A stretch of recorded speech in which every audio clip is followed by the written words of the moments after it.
Hi friends, welcome back again to my channel. Today I will be critiquing a Nollywood movie titled Coming From Insanity.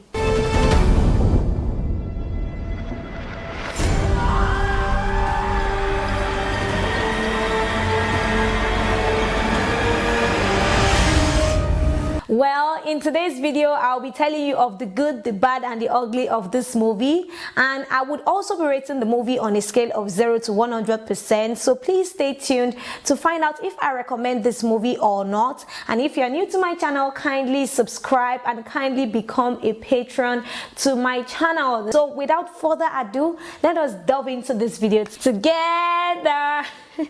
Coming From Insanity tells of the true life story of Kosi, a boy genius who was trafficked from Togo into Nigeria to work as an houseboy for a wealthy family. After many years of frustration, poverty, and disrespect, Kosi made up his mind to end poverty the illegal way.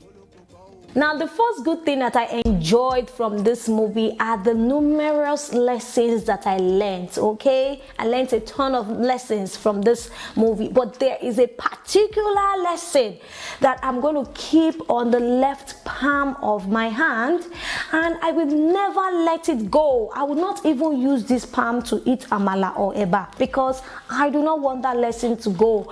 And the lesson is about loyalty amongst people. Personally, I feel that the world is filled with a lot of wicked people. Loyalty is only found amongst family. Yes, that was just my mentality. But up until I watched this movie and I realized that, okay, so friends can be loyal. Friends can be loyal. Co-workers can be loyal too as well. Okay, cool. So that makes sense. I like that lesson, that message that was passed from the movie. This is not the end of the world. Even the end of the world is not the end of the world, but it could be the end of the world. I also love the storyline of this movie. Oh my goodness. I give a big bossa to Mr. Akinyemi Sebastian Akinrokpo. That man is a talent.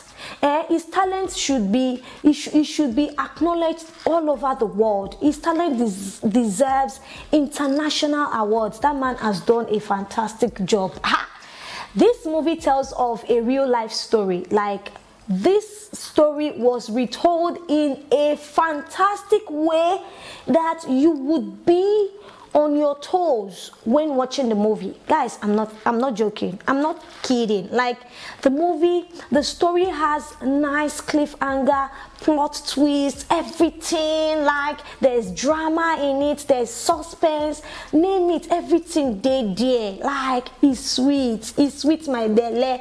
And you see, after I finished watching this movie, I rewatched it again and I rewatched it again, and it made me going on Google to research the actual Kosi, to research the actual real story. After I watched this movie, I was wanting more. I was tasting for more. I was expecting part 1, part 2, part 3, part 4, even part 100 self. I'll go watch out because the thing sweets me. It sweets my belly. So guys, I really enjoyed the storyline so well. The third thing I enjoy are the actors and their performances. They performed absolutely and amazingly well. Like, they brought the characters to life. I really enjoyed Mr. Gabriel Afolayan's performance. Man, he ate his script like this and left no crumbs. Guys, you notice that I'm always saying that. I'm saying that for a reason. I know what I mean and I mean what I say.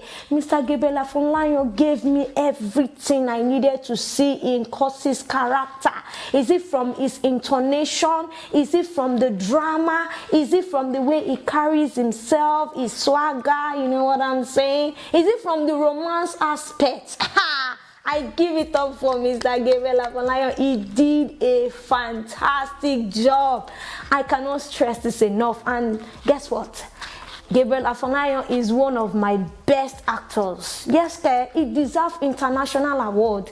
Plenty awards should be showered on this man because this man is a whole walking talent. Yes, I should have them not to bring into this country. I should have held on to a knife. I should have. There are a lot of great actors like Sharon Ooja, Damilola Adegite, Dakore Egbuson, and a host of many other great actors. Yes. I also love the relationship between Kosi and Oyin. Oyin is Mr. and Mrs. Martin's child, and Kosi is the main protagonist, the main character. Kosi and Oyin are best of friends. You know that Kosi was brought into Mr. and Mrs.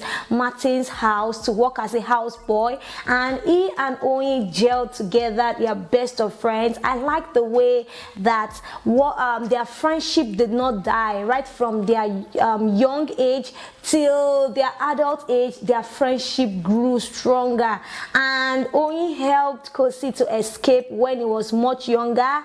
She also helped him to escape when he was older, and that for me is the full tea. In fact, full tea with chocolate, with milk, with everything inside. Oh, Dunga.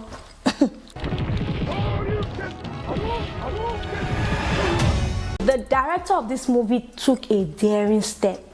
Most times I don't usually see the promiscuity of Hausa men being portrayed in Nollywood movies.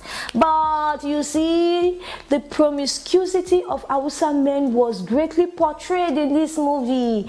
And that to me is daring because... But you see, this was portrayed in this movie. Well, it's a true life story, so nothing can be sugar coated, but I just like that that was also shown in the movie. Now moving on to the bad side of this movie. Number one, poor cinematography. The cinematography was good, but it's not as good as what I usually see in movies. Like I've seen better cinematography in other movies. Okay, so that's supposed to be worked on, you know, in case of another time, in case they want to do Coming from Insanity Part 2, you know what I'm saying? And then the sound was not that good, and the soundtrack did not really make sense to me. Yeah.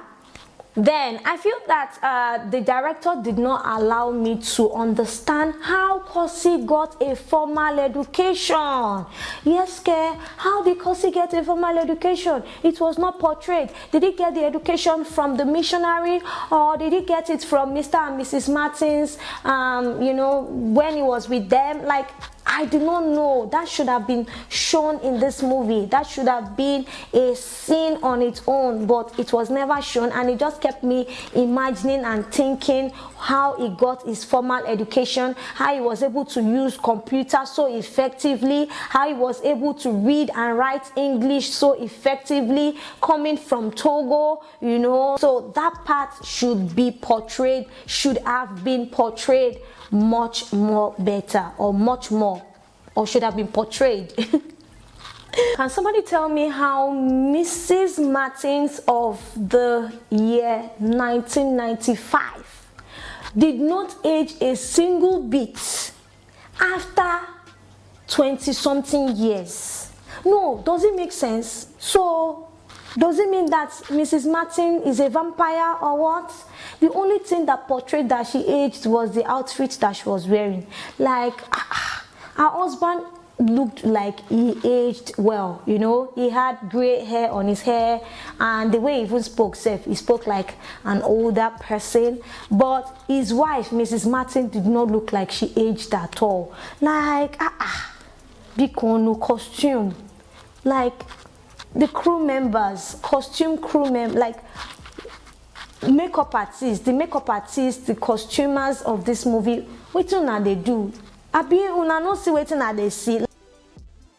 Like, that almost soiled my mood. Like, I'm like, kilo dey buy. Be the makeup artist or the costumers did not see what I'm seeing. Abi, they should have added some gray, some whitish thing on her head now, so that she look like she's old. You know, design gray hair on her head, make her face look like she has grown older. That part was not portrayed, like, and I did not like it. Like, guys, I did not like it. Almost ruined everything for me. But then when I see my Kosi, when I see my Kosi, my Gabriel Afolayan, I become happy and I forget about everything. Okay, you know what I'm saying? All right, guys. So those are the things that I loved and that I did not like about this movie, and I will rate the movie a sweet 70%. And yes, I would recommend this movie a 100%. In fact, I want you to watch this movie 3 to 4 times. Okay. Yes, watch it 3 to 4 times. Me, I've watched it about 3 times. So when you watch it 4 times, I'll watch it 5 times. You know what I'm saying? Like, all right, guys. I hope you enjoyed this video and kindly subscribe. See you on my next video. Bye for now.